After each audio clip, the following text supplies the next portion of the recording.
1600 ईस्वी में east India company की स्थापना हो गई थी।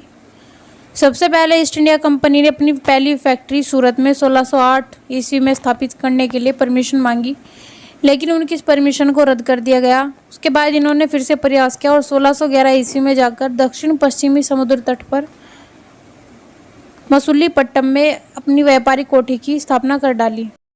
महारानी एलिजाबेथ के द्वारा 15 सालों तक इन्हें व्यापार करने का भी अधिकार प्रदान किया गया। अब बात करते हैं 1726 के राजलेख के बारे में। इस राजलेख में कोलकाता, मुंबई तथा मद्रास जैसे प्रेसिडेंसी नगरों को और उनके राज्यपालों तथा उनकी परिषद को विधि बनाने की शक्ति दी गई और भारत में स्थित जितनी भी कंपनियां थीं उनको नियम, उपनियम और अध्यादेश जारी करने की शक्ति प्रदान की गई।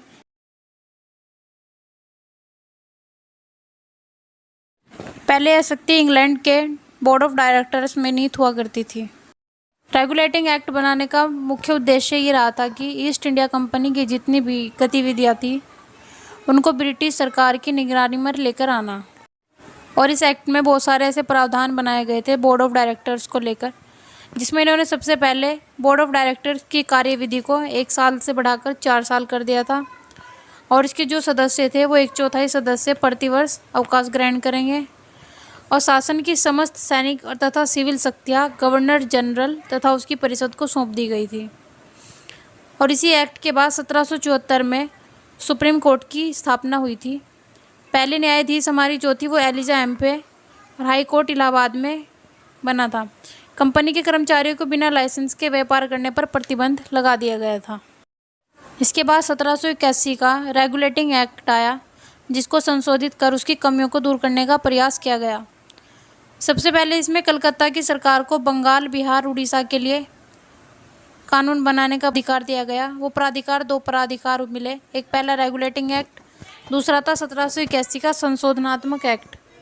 इसमें गवर्नर जनरल काउंसिल को सुप्रीम कोर्ट की अधिकारिता से पूरी तरीके से मुक्त कर दिया और सुप्रीम कोर्ट की रेवेन्यू ज्यूरिसडिक्शन को भी समाप्त कर दिया गया। इसके बाद बात करते हैं हम पीट्स इंडिया एक्ट के बारे में, जो 1784 में आया। इस एक्ट में सबसे पहला वैधानिक दस्तावेज था जिसके माध्यम से भारतीय क्षेत्रों पर ब्रिटिश ताज के ओनरशिप के दावे की बात कही गई थी और भारत में ब्रिटिश अधिकारी जो क्षेत्र थे उनकी कंपनी के व्यापार और राजनीतिक क्रियाकलापों को अलग अलग कर दिया गया और इसमें 2 बोर्ड की स्थापना की गई। पहला बोर्ड निदेशक मंडल था जिसके अंतर्गत व्यापारिक गतिविधियों को देखा गया और दूसरा था नियंत्रक मंडल जिसके अंतर्गत राजनीतिक गतिविधियों को देखा गया। और इंग्लैंड का जो सम्राट था वो इनकी नियुक्ति क्या करता था। गवर्नर जनरल की परिषद की संख्या 4 से कम करके 3 कर दी गई थी और जो कंपनी के कर्मचारी थे उनको उपहार लेने पर भी प्रतिबंध लगा दिया गया था। और उसके बाद आता है 1786 का अधिनियम, जिसके तहत गवर्नर जनरल को प्रधान सेनापति की शक्तियाँ प्रदान की गई, जिसके चलते वह विशेष परिस्थितियों में निर्णय को निरस्त करने का अधिकार रख सके।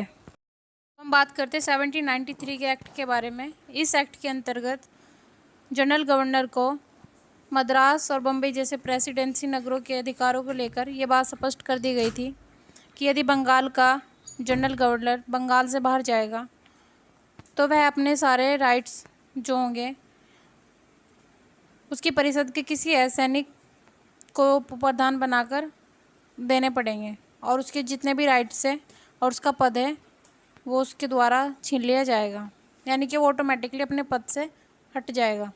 और जब इस एक्ट को पारित किया गया था तो इसके द्वारा जो कंपनी के व्यापारिक अधिकार थे उनको बढ़ाकर 20 वर्ष कर दिया गया और नियंत्रक मंडल के सदस्यों को भारतीय राजस्व से वेतन मिला करता था और यह 1919 तक चला, उसके बाद समाप्त हो गया।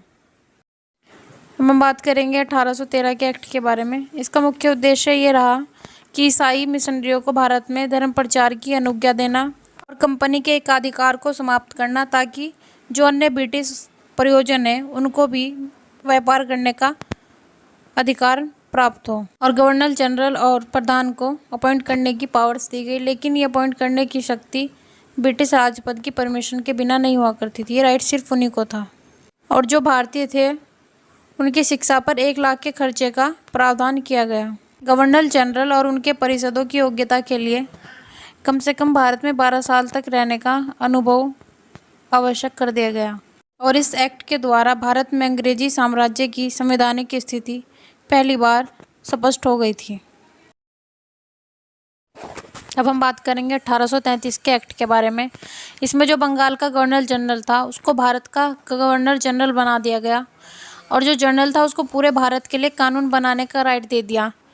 लेकिन इसमें एक बात ये थी कि अगर नियंत्रक मंडल इस कानून को अस्वीकार करना चाहे तो वह कर सकता था।